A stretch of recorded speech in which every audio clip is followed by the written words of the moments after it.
Hello everyone. Hey. Welcome to Community Building 101 Inclusion with Trans History Week and We Create Space, which is a global queer-led platform, consultancy and collective on a mission to improve the lives of underrepresented professionals through knowledge and network and of course, creating space. I am your host today, Sabah Chowdhury. My pronouns are they or he, and I am an award-winning author, speaker, and consultant on all things trans, brown, and hairy. I am a facilitator at We Create Space, a contributor for Trans History Week, and a big fan of trans history. And as a visual description, I have curly black hair. I'm medium brown skin tone. I'm wearing a sleeveless green vest because it's about 19 degrees in London today. I couldn't not. And I'm really happy to be here. It's so nice to see so many of you already engaging with the chat, letting us know who you are, who's in the room. And it's always so nice to see your faces on the screen. So please do turn on the camera if you're feeling a little bit brave. In the spirit of community, it's just nice to know, yeah, who we make up. So today, this is the space. This is a space for marking the start of a new series, Community Building 101. Sorry, I'm fasting today, so I've got a little bit of Ramadan brain, but I'm sure you don't mind. I'll just stumble a little bit. So we're doing this today with Trans History Week, which is a trans-led grassroots nonprofit initiative, a calendar event and movement dedicated to giving us the trans history lesson we never had. In its second year, it's reminding us that trans people have always been here. And so we invite you to celebrate with us from the 5th to 11th of May. Put it in your diaries and your team calendars. We'll give you a reminder later on. So today what we're going to do is we're going to have an introduction, a grounding exercise. Going to hear from Marty and Gray about Trans History Week. We'll have a Q&A and of course space for all of you to ask your questions as well. But before we start, just to make sure everyone's comfortable and knows what to expect from the space today, we've just got a group agreement to go through. So we ask you to all be open and respectful. You know, we're here to educate from our lived experiences. We're sharing perspectives you might not have heard before, so please be respectful. We like to say curiosity centered in kindness is encouraged. You might be curious and have questions, but ask from a place of kindness, and it really just helps to keep our conversation open. Some of the topics and issues we cover today may be challenging or triggering. You know, trans history comes with its ups and its downs, so please take care of yourself whilst listening and engaging with today's session. How does that sound? Thumbs up or emojis or reactions are welcome. All right. Now, just before we jump into this grounding question, I just want to share a little bit more of context before we dive in. You know, it's hard not to talk about the huge shifts that we're all feeling, from shrinking safe spaces for trans women to rollbacks on EDI and essential trans affirming practices. And very loud are the very few anti-trans campaigners in our lives. So if you're here and you're feeling it, I'm with you. But I want to remind you that as scary and as worrying as this all is, these are not new challenges. Trans people have had to come up against the same violence, oppression, erasure, and silencing before, and we have overcome it. And we wouldn't be here today. I wouldn't be here today if we hadn't. You know, I wouldn't be here out and proud if we haven't overcome this before. You know, and without healthcare, without legal protection, without safe spaces, without even knowing the words, we have survived. And this is why we need to learn about trans history, so we can learn about how we persisted, those lessons of resilience, and those so important messages of hope. And this is what it means when we say we have always been here. And this is why we need Trans History Week. So let's just take a moment to arrive, be present with where you're at. Maybe feel your feet on the ground, your back against the chair, or just take a nice deep breath in. Take this moment to check in with yourself. And if you want to grab your phone, scan the QR code, tell us, what brings you here today? Are you here to learn? Are you a history buff? Are you trying to find the ways to get your team engaged? Do you want to know how to build community? Are you a fan of Marty and Gray's work and you just hit a fangirl? We want to know. And the second question is to share a trans individual who's inspired you, who makes you shine. It doesn't have to be a celebrity or an influencer. You know, the people who inspire us can just be our next door neighbors. So I'll give you a moment to go through that. And I think we're going to be able to bring up on the Menti screen. Gorgeous. Let's take a look. Most of you are here to learn about how you can organize Trans History Week events with your organization. Amazing. You're also here to be a more supportive ally. We love that. We love to hear it. And lastly, to empower myself in my own identity and experience. Brilliant. Well, you're all in the right place. Oh, look at all these amazing people. We've got Alok Vaid Menon mentioned a few times. My closest trans friends, that's definitely one for me as well. It's so nice to see so many names, work besties, trans colleagues. So yeah, it's really is just the people around you you really admire. And of course, we've got Charlie Craggs, Rico Chase, who's also done some work with We Create Space. My son, that's brilliant. Marty, I see your name on there. Sylvia Rivera as well. A nice little shout out to Trans History. Fantastic. All right, I'm feeling good. We're in good company, hey. All right, so community building. This is community building, empowering people by giving them the skills to make change in their own communities. Community building isn't just a solution, it's the foundation, and we really hope you get that from us today. So I'm going to introduce you now to the Trans History Week team. Hello, Gray and Marty. Would you give us a little hello, an intro for yourselves, your pronouns, and a visual description as well for everyone listening? Hi, Gray. everyone. I'm Gray Burke-Stowe. My pronouns are he, him. I am a white-skinned person with glasses, poofy brown hair, wearing a striped shirt and a cardigan. And I have lots of plants in the background, you can see. I am the research lead for Trans History Week, and I don't feel like we could have gotten much better introduction than that, Saba, so thank you so much. Thank you so much for being here, Gray. Really excited to hear from you. Marty. Thank you, Saba. Really excited to be doing this today, especially with both you and Gray. So yeah, my name is Marty Davis. My pronouns are she and they. And for visual description, I've got a really chunky kind of silver chain around my neck with a carabiner on. So I'm very sapphic coded today.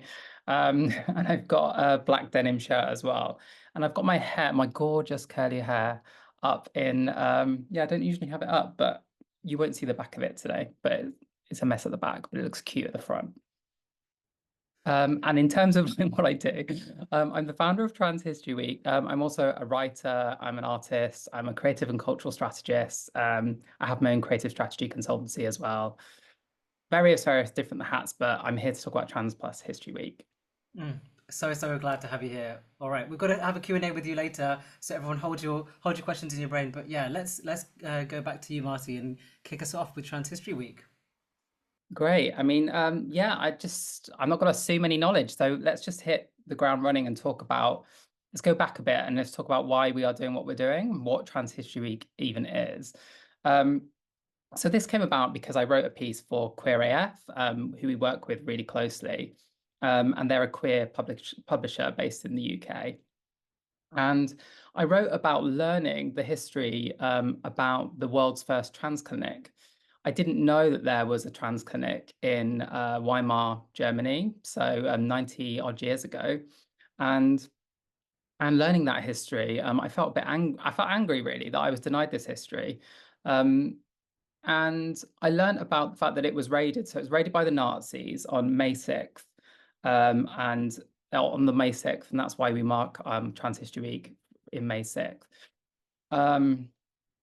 So I learned about that part of our history, and how all of the book burning images that I saw in history class, actually there were images there that I remember seeing really vividly, because you don't forget something like that. But I had the context removed because in the UK we had a law in place that forbade being able to teach about LGBTQIA plus history. So we learned part of the story, but not the full story. So writing about that and seeing that article just go around the internet and be used as well to shut down this idea that we're new, or a trend, or in some politicians' worst language, a social contagion, made me really feel like education, and our history in particular, can really help us in our moment, and it can help immunize us all against that foundational lie that we're somehow new, which I think really underpins all of the harm and the dehumanization that we see for our community. So just simply getting joyful and geeky about our history was something that we wanted to do. I just wanted to write another article and say, hey, do you want to do this Trans History Week thing? And just put it out into the world and hope somebody else did it. And Jamie was like, no, that's not good enough. We're going to have to do something together. So Jamie is the founder of QueerAF, who I worked with really closely, and they were a fiscal sponsor in the first year. And they are an LGBTQIA plus publisher. They're a non-profit. They're kind of independently regulated by Impress. And they're also, yeah, CIC in structure. So we really now are separate organizations, but we consider ourselves sibling CICs. And I really consider Jamie a brother. And we fight as much as you would as well. Yeah, so that's kind of why it's important that we do this. And the thing that I really realized, because it came out of like an anger to kind of create this week and to shut down that lie. So it almost was strategically focused at cis people, really. And actually, but we don't know our own history as well. And I didn't know my own history. And it really became clear to me quite quickly that actually knowing our history is just such a great well-being tool for ourselves. Like knowing that we've always been here really tells us that we belong here. And I think as we've seen over the last 18 months as the project's progressed, that message is becoming increasingly more relevant. And we're seeing kind of attacks on our identity. We're seeing erasure of our identity in different parts of the world. I think particularly acute in the States at the moment, very much in the UK as well, but with perhaps a more kind of polite veneer. And also in other parts of the world, we're seeing those attacks clearly. And we've got a really international audience today. So I suppose a lot of people here can speak to the specific conditions in their own countries. So yeah, so that's kind of where it came from. And so I really feel like we need to make space for more of these stories. And the fact that this came about through just doing an article with QueerAF and being invested in and writing that piece and being kind of coached through that process. What if we actually invested in loads of creatives to tell stories? And where could those things lead? So now we're a CIC that invests in creative talent in order to tell these history stories. So we're investing in our futures as well as telling about our history. And I'm really excited to see where all of that goes. We've had great credits for a lot of the creatives on like Virgin Radio and in big outdoor campaigns. So I'm really excited for the futures of our creative talent. Thank you so much, Marty, for that overview. And yeah, it's just incredible to hear and like how it all started. Let's hand over to you, Gray. Give us a little deep dive into this gorgeous workbook, please. All right. Yes, we've been working hard since last Trans History Week on some new stories to share with everyone. So we have, instead of a theme for each week that we do, we've put it down to 4 main lessons. And each time we are producing new content, we're doing it along those lines of those lessons and providing more stories that show you how they connect throughout all our trans history. So the first one is We've Always Been Here. That is, a much more of a historical deep dive into sometimes ancient history in different parts of the world to show, hey, we're not new. We've been here forever, and this is how we fit into different societies and different communities during ancient times. This year, we've focused on the Mahi community of Tahiti and Hawaii, so that one's a fun one. The second one is We're Stronger Together. And what's really great about that one is that it shows the way that communities can come together to make, little micro communities almost, and really do some amazing work together. In that one this year, we are talking about Lynn Conway, and we've got more about her in a little bit. The third one is We Can't Be Erased. And so this is where a lot of times, and linking back to how Marty said, everything started with the Nazi book burning and that article, even when people have come against us, even when they've tried to beat us down, when they've tried to erase us, we're stronger than that. We'll always be here. There will always be more trans people. And yeah, you can't erase our history. And their fourth lesson is we're more than trans. It's really kind of a fun one there to look at different places where trans people have um, made contributions to other parts of society. So last year it was really great. We talked about trans musicians, and this year, along with your help, Saba, we were telling the stories of some trans racing drivers, which was really fun activity to do and to talk about this thing, because until last Trans History Week, I didn't actually know that there was trans racing drivers. And so that was thanks to somebody who was inspired by our work to put on their own panel. And I learned something and I got so invigorated and said, Saba, we have to tell everybody. Yeah. Yes, shouting it out. Yep. And so these are the four lessons that we've got. And this is such a gorgeous picture of Ella Osho here, who's actually the person that I worked with on this piece. It's about modern ballroom culture. And this is the we can't be erased lesson, because, especially now we know about the history of ballroom, how it started in Harlem. Um, and we've seen it in things like Paris is Burning. We've seen it in shows like Pose. But what a lot of people don't know is that it is really still vibrant and it is global, and lots of people find a place for themselves. They find these communities within the ballroom community. So that's what Ella has shown us here, is that, yeah, people find families in ballroom. And if you don't know a lot about it, it's about performance. It's about showing your best self on stage, and it's about coming together as houses and families to perform. And it really is a way to lift each other up as well, because you get to cheer on your family members, and you can even cheer on your opposing houses if you want, because the thing is it's about lifting people up. It's not about tearing people down. And what I really love, this little picture that's on the screen too, of Crystal LaBeija. She is credited as starting the modern ballroom culture, because she was doing drag balls in New York, and she realized that it didn't matter how well she performed or how good she looked, that there was racism throughout the entire thing, and Black queens were never going to win in that structure. So she said, I'll start my own. She started the House of LaBeija, and that is, we say it now, is the first house in modern ballroom culture.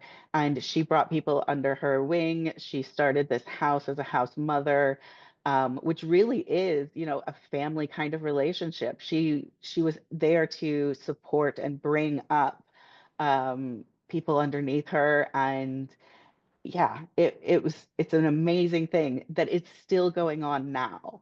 And Ella, who wrote in this piece of the workbook for us this year, she has provided us with what is actually a short story about someone there performing in one of their very first balls. And it's just a great insight in a way that you can put yourself in that event to understand what it's like for somebody else in that culture. So it was great. It's a great piece. I really think everyone should read that. This one is Lynn Conway, and Lynn Conway was an amazing computer scientist and engineer, and she's basically the reason why any of you are watching this now. She did, let's see if I can remember the exact phrase, very large scale integration, VLSI, which was taking huge circuits and being able to put them onto small circuit boards. So if if you're on a laptop now, if you've got a mobile phone, all of that comes down to her contributions to computer science. So it's amazing. But what she also did was she ran what was called her Trans Women's Successes website, where she was just collecting stories of other trans women. And they could have been very important, like national figures. They could have been people who were just successful leading their own lives, having families, all that sort of stuff. And somebody came and said, hey, could you do this for trans men too? And her first response was, no, that's not my place. That's not my community. I don't want to talk over anyone else. And they said, no, you have a platform. You have this visibility. We want you to work with us and do this. And so she built the Successful Trans Men Archive. And you can see it is very early internet. It is, lots of blue links and little photos and white background. I'm surprised it wasn't like a GeoCities uh, sort of situation. But she did. She collected stories of trans men all over the world and wrote little profiles about each one of them and just really helped to build up um, visibility for trans men as well. And so she was able to do that as somebody who had that platform um, to help boost up even the people that weren't part of her own community. So I really loved being able to talk about her and actually dig into the archive that she has, because it actually still exists. It's archived onto the University of Michigan website. And so all of these links are still active. You can go and learn about all these different people.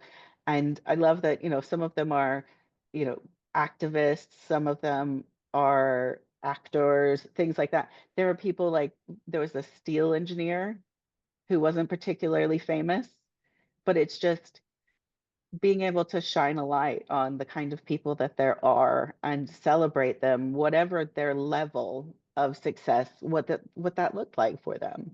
So I really loved being able to talk about this. And you can see there's this piece was written by Will Cuthbert.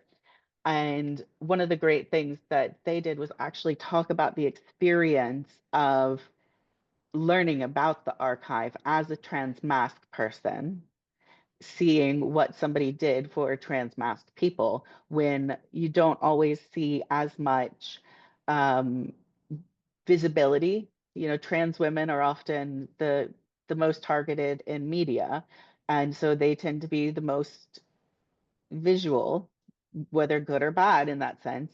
Trans men often and other trans mass people often can hide in the background a little bit. And it means that being able to show how somebody helped to try, how somebody intended to help uh, do that was really yes, I see that there's a question there about a direct link. I'll share that. But yeah, she did her part to help build other people up. That was the main thing I was trying to say. Oh wow, thank you so much, Gray. I just like hearing you talk. I'm just like, wow, I'm so grateful to be honored in to be involved in this project. And one of my favorite things is how many different voices you have in it, and how also like the learning goes two ways. You're learning as you go along. So yeah, everyone on the call, I really encourage you to download it, read it for yourself. There's links in the chat to the workbook. The number of deep dives this is going to send you on, you are welcome. So let's get into a bit of a conversation.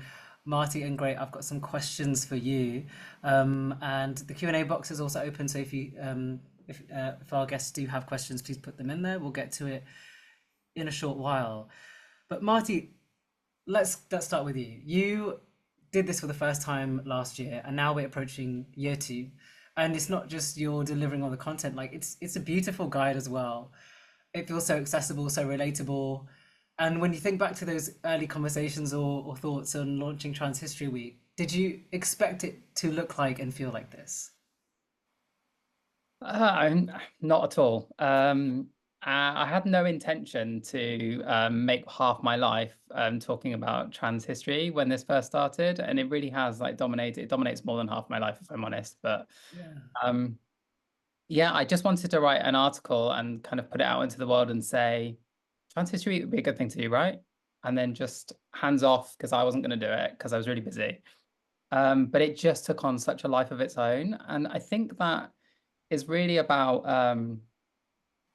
how important it was and how needed it was. People just were immediately attracted to the idea and willing to support it in various different ways. So whether they wanted to volunteer or kind of submit to our commissioning rounds to write their own stories and reflections and learnings, or introduce us to people. And we've been introduced to so many different people who have helped us along the way, or a lot of organizations that have been willing to sponsor us in our first year when we were untested. We didn't have any kind of proven track record, and some really big organizations really supported us through that process.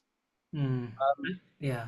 So, and sharing their stories, being kind of willing to take the platform that we're creating and be vulnerable enough to share their stories on it. That's quite a privilege.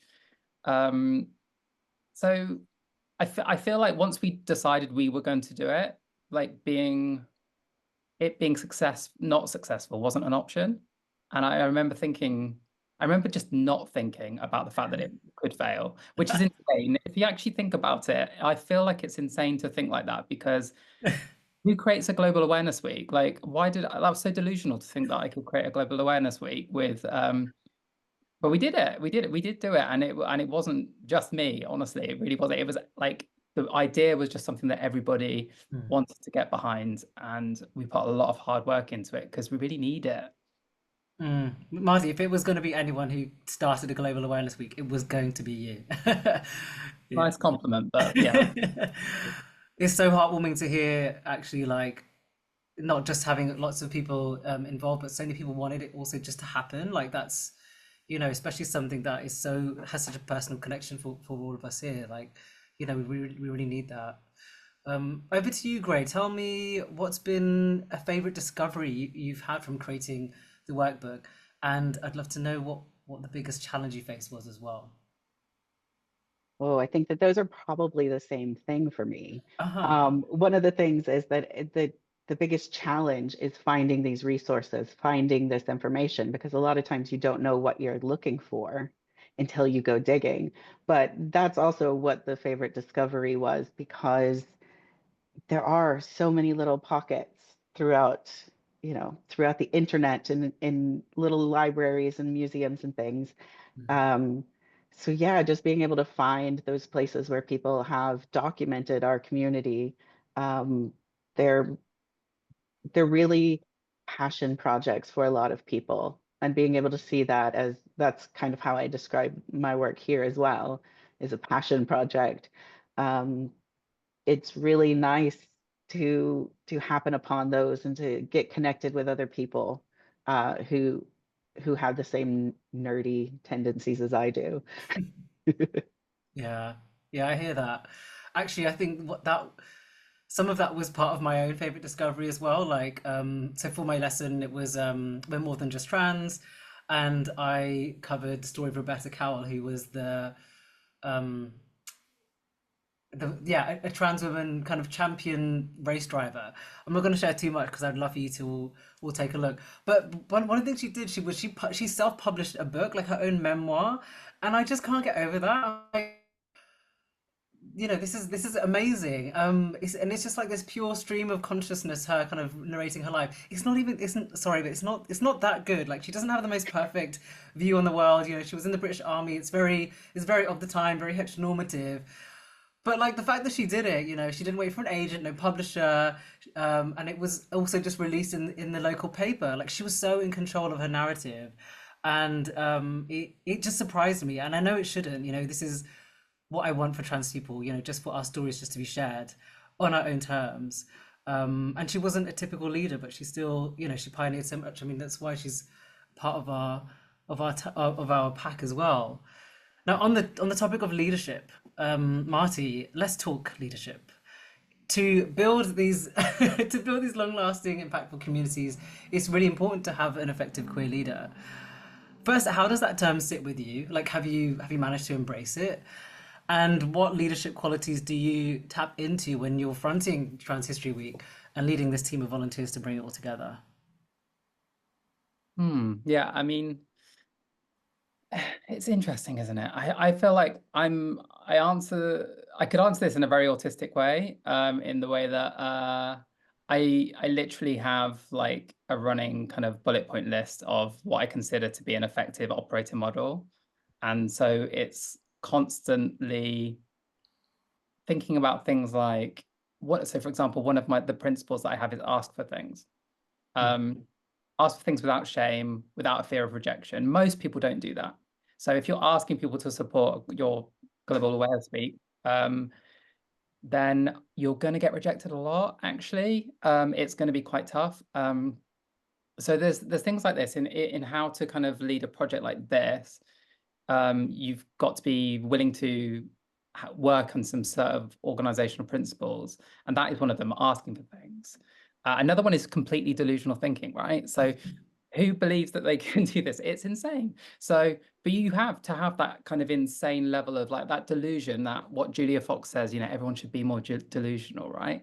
So I really believe in that delusional thinking. We shouldn't shame other people for it and dismiss other people for it. We need those thinkers. We need those people to just be completely delusional in their mission, and then have kind of, arguably a bit more kind of achievable goals on the way toward it.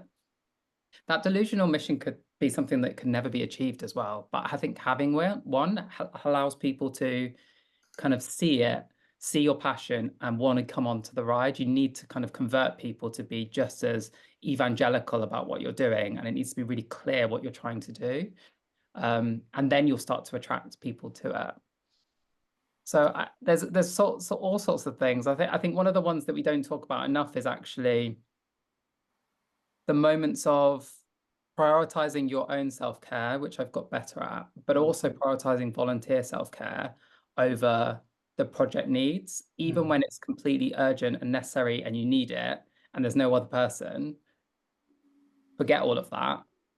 Just you really have to forget all of that and just focus on the person in front of you and what they need, and work it all out later. Because you have to at the moment in particular look after the mental health, especially of our younger volunteers. I feel incredibly proud of a lot of our volunteers, and I can see the sense of belonging and well-being that it brings, but also with a mission-based thing that's very connected to your identity, it can be very consuming. You can burn out very easily. I've experienced that myself. And so that is another thing that you really need to do here as well.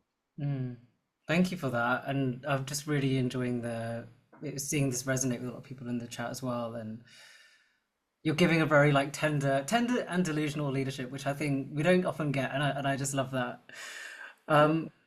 Gray, how about you? What have you learned about yourself whilst leading this project?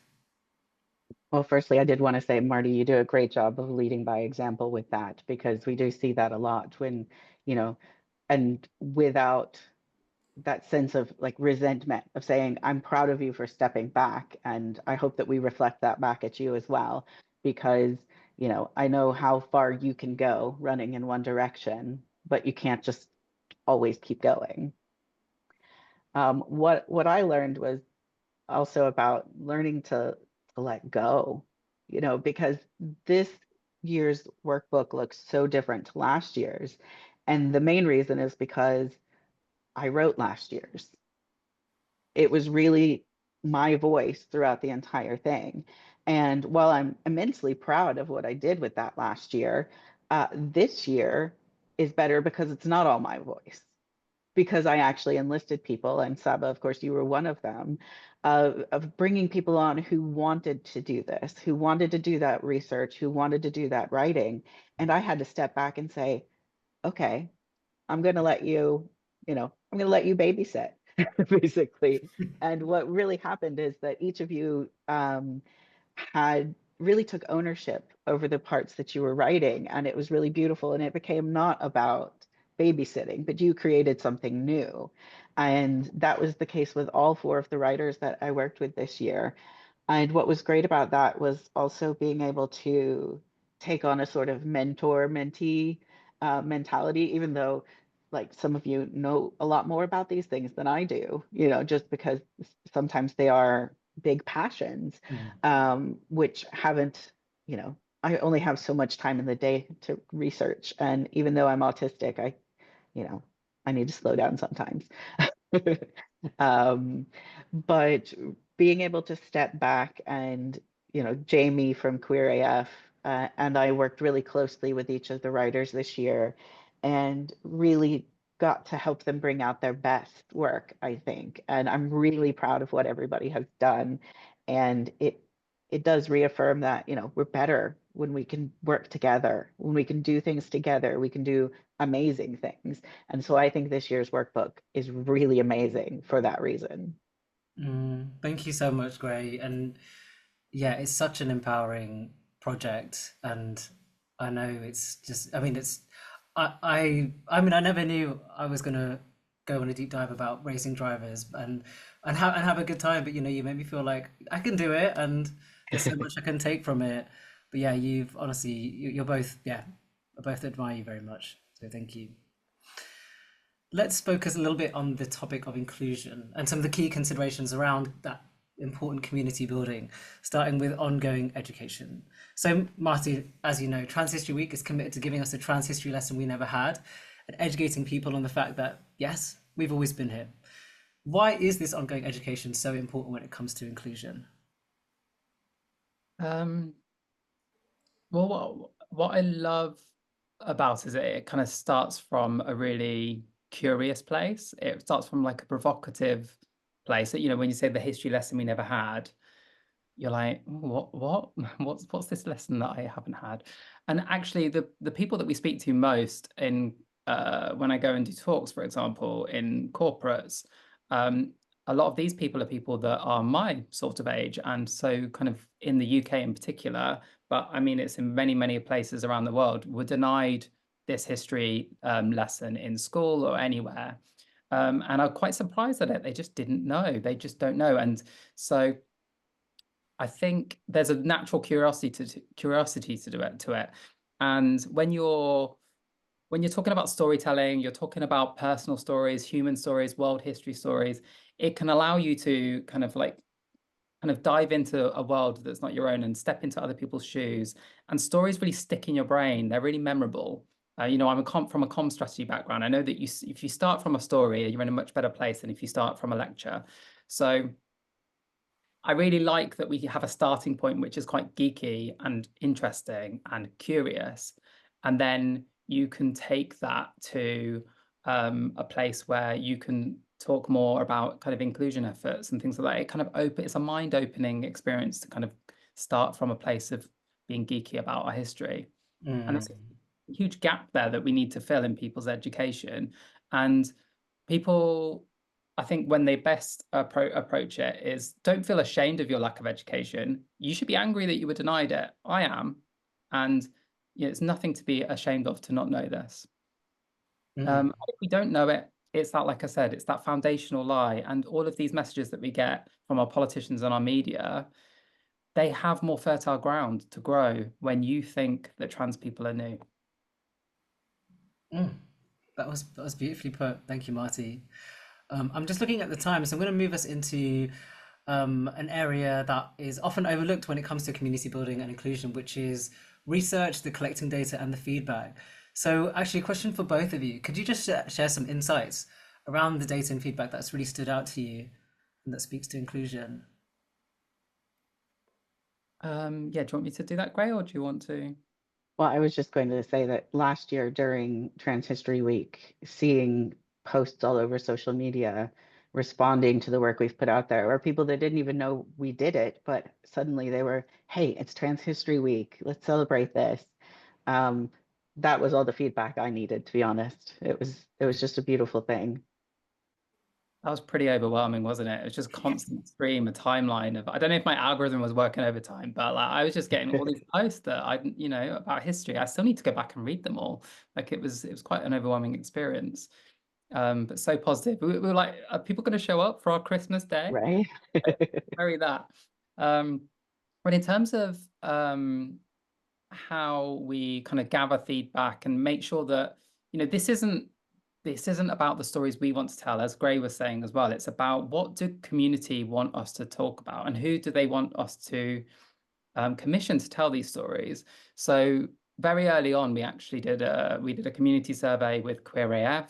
It's part of how they operate is that they are very much led by community rather than by an single editor decision. And what they told us is they wanted world history stories. They wanted stories about us fighting for our rights, even if we were unsuccessful. Who were those people? How did they do that? Really interested in mythology and in the impact of colonialism on kind of our community, and stories of adults thriving as well, and not necessarily thriving in kind of a way where we say like, you know, Alan Turing managed to do this, like actually just thriving as ordinary individuals, living kind of successful ordinary lives, you might say. People want to hear these stories as well. And things like T for T relationships, which is like trans for trans relationships. So there's very much like nuance, what stories, what people want to see. They want to see themselves, and they want to see themselves a while ago, living a successful life to feel like they can have that hope today. So we did a lot of that to understand which stories we should commission. And then we also asked about like who should be telling the stories. So it wouldn't come as a surprise to you that they wanted trans people to tell these stories, like intersex people to tell these stories, non-binary people to tell these stories, but also kind of multi-marginalized identities. So a lot of the people we commission, for example, or QueerAF commission, I think 7 in 10 of creatives that QueerAF commission are disabled, for example. So we make sure that we do that. And I think about half of the people we've commissioned this year for our stories, which is coming up in Trans History Week. So we've got like 7 article artist collaborations, and we've got a podcast series as well. But 50% of those are actually not in the UK. So we're making sure that we're actually getting that richness of the world history stories. Oh, amazing. Thank you so much for those insights. It really like it just makes it feel so different when you do it, engage with it. Now we're gonna open with the questions box is open for everyone. Please start putting your questions in the chat or in the Q&A box. But I've just got one last question to you, Gray and Marty, before we open the floor. What are your hopes for Trans History Week Year 2 and the future beyond it? Gray, let's start with you.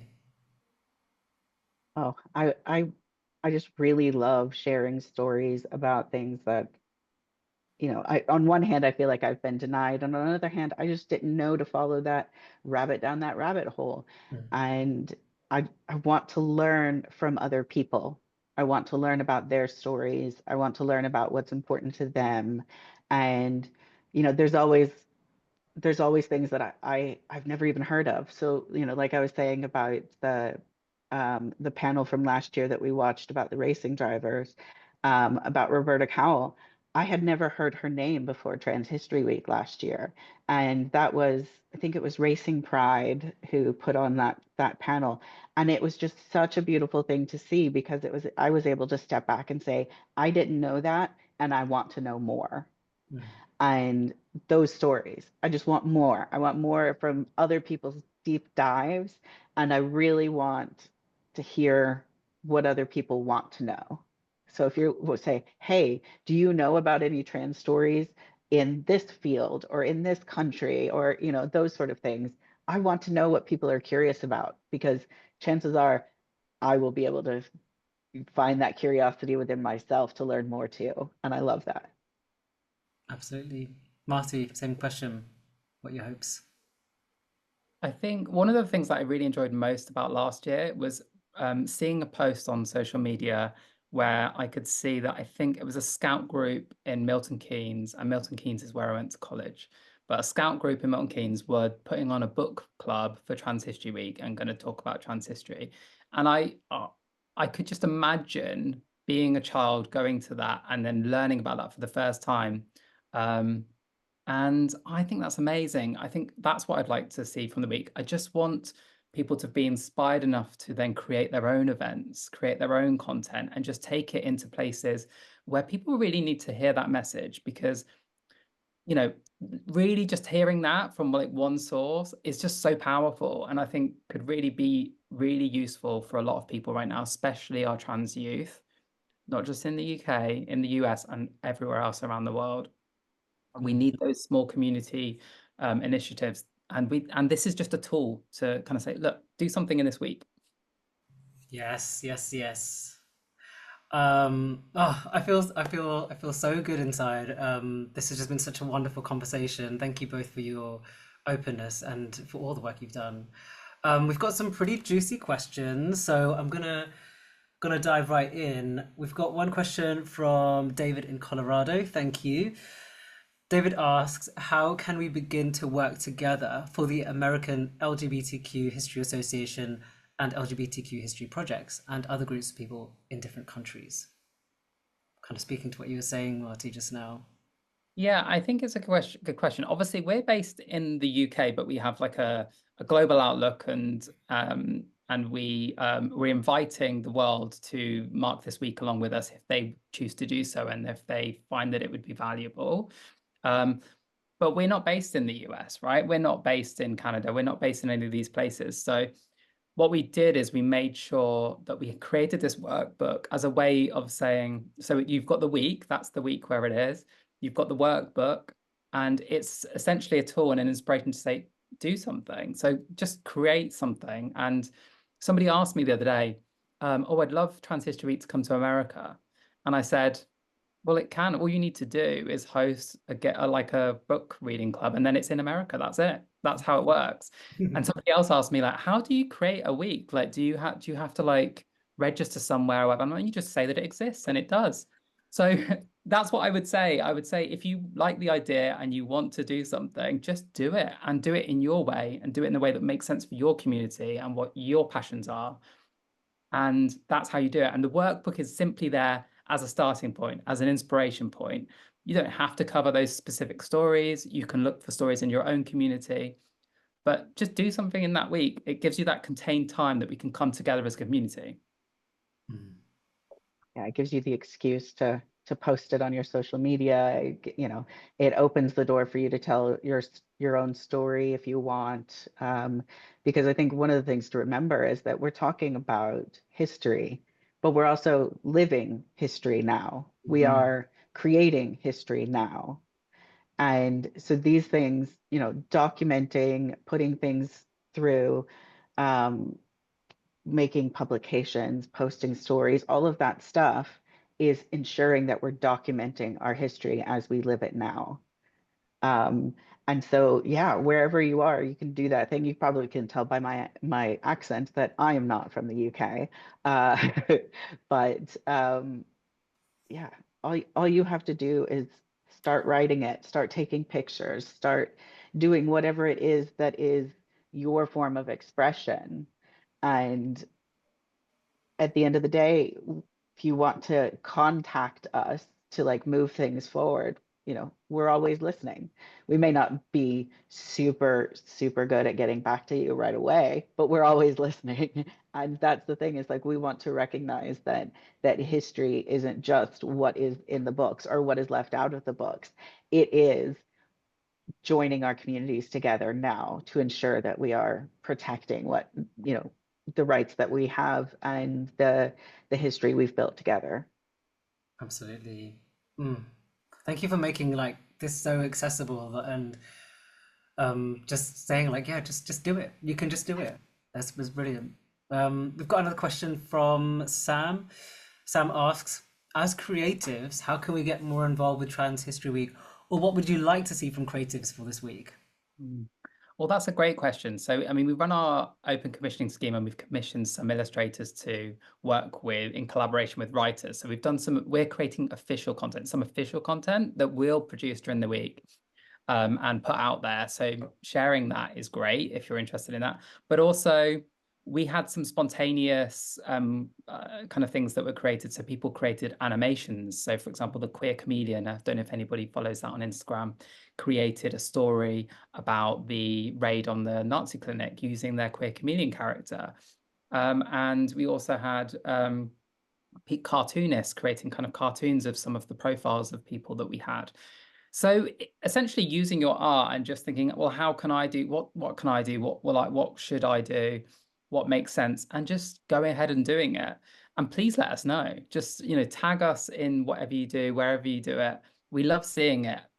And whenever we see these things, we're always just so excited, and we share them amongst our kind of WhatsApp community for our volunteers, and it's always such a buzz to see that we've inspired somebody to create some art. So if you want to create art to be able to share the history, then please do that and share it to us, and we'll boost it. Yeah, all right, there you go, Sam. There's your action for the day. Amazing. I've got a question from Liv. So there's a little bit of a context, so I'll just share. Living in a rural area all my life, I have struggled to have not been taught anything trans history. I am now just like us ambassador, sharing my story and capturing these stories and histories to schools and colleges. Lincolnshire is such a big county, and I'm trying to organise a community-led project on capturing LGBTQ plus stories across Lincolnshire and also creating a trans plus community for trans pride. I have learned on this journey that the smallest of actions can make the largest of impacts. Do you have any advice of sharing trans histories in smaller areas, or such as villages? And do you have any advice for sharing these histories accessibly? Interesting. I suppose social media is a very accessible way to do that, and that's why we focus a lot on social media and online, and like making things available on podcasts. Really, just these democratic tools to communicate with everybody, because our community. It's interesting how our community is just so spread out across the world, right? That's why it didn't really even make sense to say we're just limiting this to the UK, even if we wanted to, because our community is so connected on these platforms like Blue Sky and Instagram. So I'd say, using the tools that you currently use to communicate with each other. And it is more difficult in rural areas. I can't speak to it with too much authenticity because I moved to London and I love being in London, and I'm very near to the kind of the queer epicenter of the UK. But I think, yeah, advice on sharing these histories accessibly. Yeah, I mean, just doing what you're doing at the moment, and actually integrating yourself into the current systems, right? So like I said before about scouts or guides, or there's a lot of these organizations are very trans inclusive. They just don't necessarily know that there are trans people in their local area. There's often the rhetoric that you get from people. It's like, oh, we don't have any trans people, so we would, but obviously we're trans inclusive. But so if you turn up and you're like, I'm trans, could we do something? I think you might find that, the WI in your local village might do a bake sale for what you want to do. That's what I would suggest. Yeah. Great. How about you? I was going to say that I grew up in a very rural area. I grew up in the deep south in the US, and yeah, I didn't know that trans people existed until I was an adult already, just because it wasn't the thing that we saw, and it wasn't the thing that anybody talked about. Um, so I have that big feeling of relating here of, yeah, in those small communities, what can you do? And one of the things that I did in the community where I live in Wales is I had like a sticker campaign, and that way you can get out very simple messages that are very accessible then. And, they don't even have to be things that would be controversial. It's just like trans lives matter, having that on a sticker, having things like, stickers where local pubs and things could put like trans women welcome here, um, things like that you can see where people actually do support you, people who have solidarity with you. Um, like you were saying with the scouts, you may not know it. That may not be something that they signpost a lot, but it can really foster a feeling of community.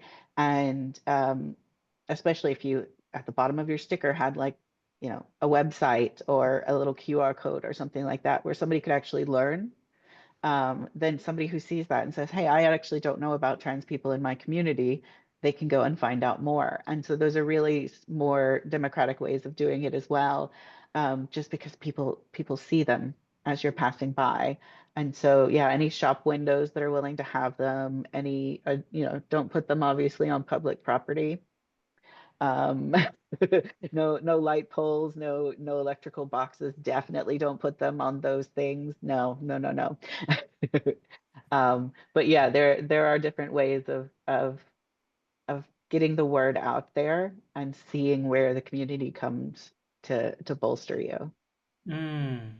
And you've actually connected this really well with Sam's question around like how creatives can get involved. Like art is Mm. you know, kind of easy or accessible way to send a message. And I think especially if you are in a smaller area or village, like you use art to tell the story, amplify like LGBTQ and trans and binary artists in that way, and get people like talking about it. So like you don't even have to have that conversation. It can just be like, hey, I found this beautiful illustration, this animation.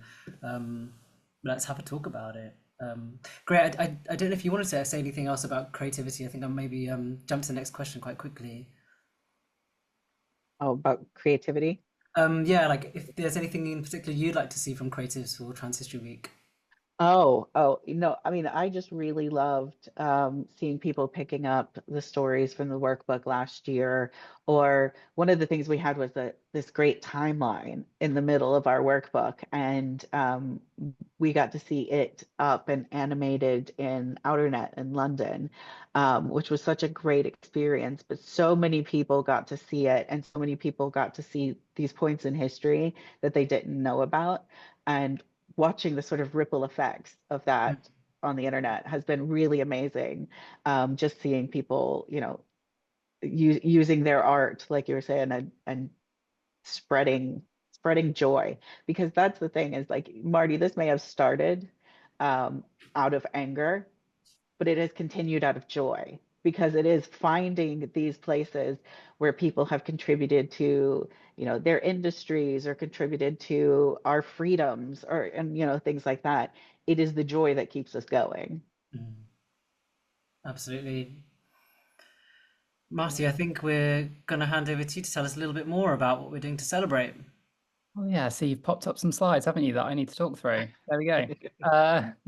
Yeah, just to wrap up a little bit on some of the call to action. So what we're actually doing to celebrate is we are, like I said, we're investing in 20 trans plus creatives from around the world, writers, illustrators, and audio producers, and we're creating our official content. And some of those stories are so cool. We had like over 450 submissions to our open call, and I'm just really excited about that. And we're working really closely with QueerAF on that currently.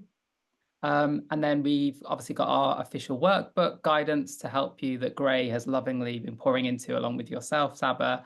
And then we've got our official events for the week. So we're based in London, so we have a couple of official events that are happening in London. So we have like a community event on the 6th of May, Mm, which is this one. Thanks for flicking around on the slides. Where we're going to have a big event in Canary Wharf with one of our sponsors, which is Clifford Chance, red carpet and drinks, and we're going to have some conversations and do a live podcast recording. And then we also have an event that is going to take place on the 9th of May. So save the date for that. It's much more of a kind of party at the end so that we can kind of get all of our anger out and like all spend time together. And we're going to have some performances there, but I don't want to reveal too much because we're still planning it. So yeah, 9th of May, book that in your calendar if you're based in London. Now, obviously, this is an international thing. We can only do so much because we're a volunteer, not-for-profit organization. Please just create your own events, and that is what I'd love you to do. Those events as well, those official events, we will be capturing the podcast recording and putting that on the podcast. We'll be capturing photos and like writing up the event and making it as accessible as possible for anybody that can't obviously be there. So that's what we're doing to make it accessible. But please just create your own events, share us what you're doing, create social media posts, create kind of like cartoons, create your own podcast episodes, mm, whatever it is that you want to do, but just share trans history in your communities and make people feel a greater sense of well-being by doing that. In particular, speaking to LGBT networks within corporate environments, really, really important part of our strategy actually is to get you to do something in those environments because our corporates are really globally connected, have a lot of resource and ability to kind of like seed this out globally. And so we really, really want to engage with corporate partners and our community partners in particular, who have the resources to be able to share the fact that there's Trans History Week, and we will see that then trickle down organically all over the world. So that's kind of a big part of how we're trying to popularize and establish firmly in the calendar, because I saw somebody on the chat saying it's not in the inclusive kind of calendar at the moment. It won't be. We need to encourage people to do it. And I'm really thankful for that person for like actually flagging it and trying to encourage people to put it in. That's how it gets that's how it will happen. It won't happen by I'll be so, look, I've got bags under my eyes. I can't do it all. Neither can Gray. We're all a bit tired. So we need your support actually to get it out there. And that's what we'd love you to do. Yeah. Oh, thank you so much, both of you, for just, I mean, just giving us so much advice, so much inspiration, and just so many stories. Yeah, I would love everyone on the call just to give a round of applause for our speakers, before we jump into a round off. And thank you again for everyone commenting in the chat and submitting your questions as well. I captured a couple of comments. Someone said, I think Helmut said, there's so much joy here. And someone else said, my face hurts from smiling. So it's been really, really wonderful. So yeah, let's hear a little bit more from how this session has impacted you. I'd love to hear one thing that you've heard that you're going to take away from the session to put your trans allyship into action and help us to build inclusive communities. Pop them in the chat. We'll read a couple out as well. And whilst you're doing that, we're just going to have a few takeaways from the team. So Gray, take us away. Yeah, okay. So when I was trying to think of what kind of takeaways I have from this, the big ones were, if you have capacity, offer yourself. And if you don't, ask people. Because I feel like in this entire project, I've been surrounded by wonderful people and amazing opportunities. And, that's the people in space on this call as well. But I offered myself up to take on the role of research lead. And I'm so, so happy that I did that, because I have gained friends, I have gained knowledge, I have gained so much just support and love from doing that. And I asked for help when I needed it, because it was, being a leader doesn't mean doing it all yourself. So when I needed help, I asked for it. And that has led to the sustainability from year one leading into year two. And in that same sense, if you want something to be successful, you've got to prepare it to be successful without you. If you hold all the keys to the kingdom and something happens, you get sick, you have a bereavement, you have anything like that, it can't succeed without you. So you have to invest in other people as they invest in you. And when we built, so even just with the workbook, we built it around these 4 core lessons, which meant that when I needed people to step up and write for us and provide, this content for us, I was able to do it around each of those lessons. And so it's because it had that infrastructure that it was able to continue. And if you want to learn, you have to listen. One of the things that I can do is I can be very sure that I can look up anything. I can learn anything because I can go to a book, I can go to a website, I can do it all. But it's so much deeper than that when you connect with people about their stories and the things that they love. And they have so much more to offer you than a book or a website or an archive ever could. Thank you, Gray, for those really wonderful and generous points. A few things from me. I think the first thing is that there's just so much power in telling our stories ourselves. Again, what I said about Roberta Cowell just writing her own story, we can take hold of our narratives, and we have done throughout history. Despite all the misinformation and untrue stories out there, there's so much more power when we tell those stories ourselves. Through writing or art or music, we will be heard.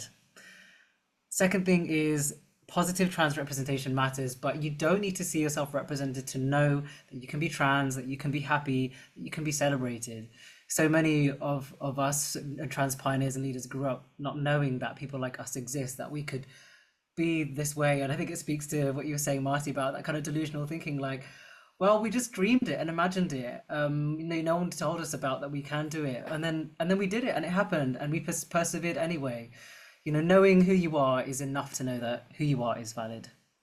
And the last thing from me is that you don't need to leave behind a part of yourself to find the rest. Remember that our identities and experiences are all intersectional, and our gender is just one part of that. So our spaces, our communities, our movements need to reflect that too, by inviting all trans people in and all parts of ourselves in. And Marty, what about you? What are your key takeaways? Um, my key takeaway from this slide is that I really need a new headshot, don't I? Um, it's like 18 months old. HRT has really done a number on me since. Um, so yeah, my key takeaway is ask for help. Like I said before, just ask for help. Surprisingly, when you ask for help, it's a vulnerable thing to do, but most people just want to help you. So just ask for it. It's quite vulnerable to do it. It can be really uncomfortable. You can fear the rejection. But we wouldn't have got to where we've got to without asking for help in so many different ways from so many different people, whether it be our sponsors, Verizon Business, Clifford Chance, Publicist Group UK, and we've asked a lot of other sponsors and we haven't been successful, but we will keep asking, and then ask again, shamelessly, very shameless. And then relinquish control as well. I think, I don't want to project like an image that we're just this really successful thing. We're not. Success is really messy, and it comes with a lot of failure and a lot of like stop starts and like readjusting and kind of learning, and that's something to embrace. All of that uncomfortability, and things that you can't control as well. I think after the first 3 months of announcing Trans History Week, I got really, really anxious, and I realized that it was because I wasn't in control of this anymore. It had just grown to such a size, and too many people were involved that I couldn't control Trans History Week. And then I realized, oh, that's the point. I don't want to control it. It's everybody else's. And I had to get used to being out of control. And I think that's a real learning of success, is that if you're doing something specifically like this, when you're not in control anymore, that's when it's working. And that feels good. So if you reframe that, that's interesting. And then the final thing is building the tools. And we're constantly trying to do this, right? Building the tools, not just the movement. So a lot of the tools we invest our time in is about inspiring people to then do their own things, because we have got very limited resource. So let's put it into that workbook that then can inspire you to use your resource to kind of do your own thing. Being out of control and just inspiring. That's what we do. So and that's where the momentum comes. And our infrastructure is really important. So we have an official not-for-profit infrastructure. We're working on improving our structure and our resilience as an organization. And we're asking for help all the way along to do that. And that's really important, because I want this to be something where if I actually step away from it, it doesn't fall apart. That for me is success. I want to let go of this baby at some point, and because it's everybody's. I want it to be everybody's baby, and I want somebody else to lead it eventually, because I would like to lie down, like a little rest. Is that okay? Yeah, let's all co-parent Trans History Week. Oh, thank you so much, Marty. I'm just going to read a couple of comments from the chat from what other people are taking away as well before we wrap up.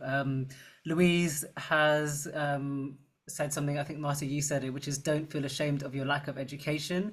You should be angry that you were denied it. We've got Robs, who is considering how we could do a trans history session for our ERG in the workplace. Amazing. Sam's written, to create my own event, talk to my charity about the week. I've shared the workbook, and to not be afraid of getting something done. Any step forward is a step in the right direction. Community action empowers all of us. Heart emoji. Love that.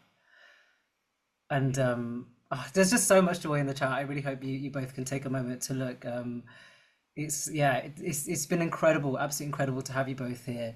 And just to reiterate as well, if you do want to help, if you want help from Trans History Week, get in touch with Marty.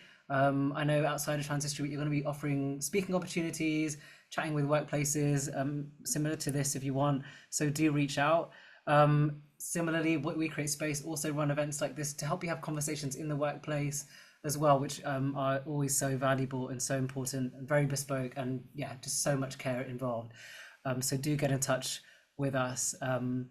I guess I just want to say a huge thank you to first to We Create Space for hosting this, to Neil and JP. Thank you so much for making this happen. Behind the scenes, you've been working really hard. It's been really great to have your support. Thank you everyone on the call for joining, or if you're watching back. I mean, I really can't wait to see what happens next in the run-up to Trans History Week. Seems like there's been so many ideas kind of starting and connections. Thank you for being a part of community. You know, really, like I've said it at the start, but this is community building. And of course, a huge thank you to you, Marty and Gray, for bringing Trans History Week to the forefront, to the present. You know, it's yeah, really, really amazing what you've both done. Any last words before we wrap up? Well, thank you so much for agreeing to run this session as well, Saba. I love working with you on this project, and you've been involved in so many different parts of it. So I just want to keep thanking you for just wanting to get involved in it and being such a joy to work with. And We Create Space, I just want to say that as well. We Create Space really stepped in and helped us with this session when we really needed them. And so, yeah, a lot of love for We Create Space. And Neil and JP from We Create Space are the ones that are running the show here, and that helped us all out. So thank you so much to them. And thank you all of you as well, just for turning up, for being really engaged in the chat. I love when I'm doing the Trans History Week stuff, because it always becomes the most engaged thing that I'm doing. People are so excited, they're really involved. And sometimes we do other things, you know, people are just a little bit less engaged. And so that's why I love doing this. Thank you. Thank you so much, everyone. And as you can see on the page, we've got a slide up which is asking for your feedback. So please do let us know how you've really found the session. It just helps us to make events that are better for you, more tailored for you. Yeah, we really appreciate it. So do scan the QR code, fill that in. Now is a good time. I know sometimes it goes to the back of my mind and then the bottom of my list. So if you do have a couple of minutes to do that, we'd really appreciate it. And I think that's everything from us. Thank you so much, everyone.